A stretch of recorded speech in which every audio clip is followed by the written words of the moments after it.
Hello everyone, welcome back to my channel Anu Telugu diaries. ఈరోజు chicken kebabs ఎలా చేయాలో చూపిస్తాను రండి. ఫస్ట్ దానికోసం అయితే క్లీన్ చేసుకున్న చికెన్లోకి కొంచెము ధనియాల పొడి, జీలకర్ర పొడి, గరం మసాలా ఇవన్నీ వేసి సాల్ట్, ఉప్పు వేసి బాగా మెత్త పేస్ట్ లాగా మిక్సీ పట్టుకోవాలి. అలా మిక్సీ పట్టుకున్న మిశ్రమంలోకి కొత్తిమీర, పుదీనా, కరివేపాకు, ఆనియన్స్, గ్రీన్ చిల్లీస్, ఒక 3 టేబుల్ స్పూన్స్ శనగపిండి, 1 టేబుల్ స్పూన్ వచ్చేసి కార్న్ఫ్లోర్ వేసి కలిపేసుకుని పక్కన పెట్టుకోవాలి.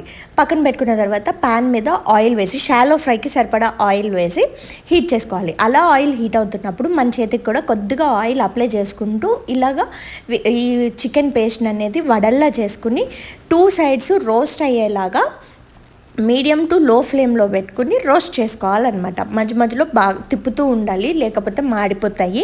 ఇది కనుక హై ఫ్లేమ్లో పెట్టి చేసాము అంటే పైన అంతా కలర్ వచ్చేస్తుంది, లోపల చికెన్ అనేది ఉడకదు, పిండి పిండిలాగే ఉండిపోతుంది అనమాట. చికెన్ అంతా పచ్చిగా ఉండిపోతుంది. అందుకని కంపల్సరీగా మీడియం టు లో ఫ్లేమ్లో పెట్టుకుని తిప్పుకుంటూ రోస్ట్ చేసుకోవాలన్నమాట. ఇవి ఈవినింగ్ స్నాక్స్లా బాగుంటాయి, ఎప్పుడన్నా ఎవరైనా వచ్చినప్పుడు స్టార్టర్స్ లాగా ఇవ్వడానికి బాగుంటాయి.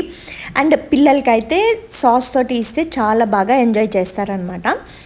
నెక్స్ట్ ఇంకేంటంటే ఇది రైస్లోకి అయితే కనుక మనకి సైడ్ డిష్ లాగా ఉంటుందన్నమాట, పప్పుచారు చారులోకి. Please subscribe to my channel Anu Telugu diaries.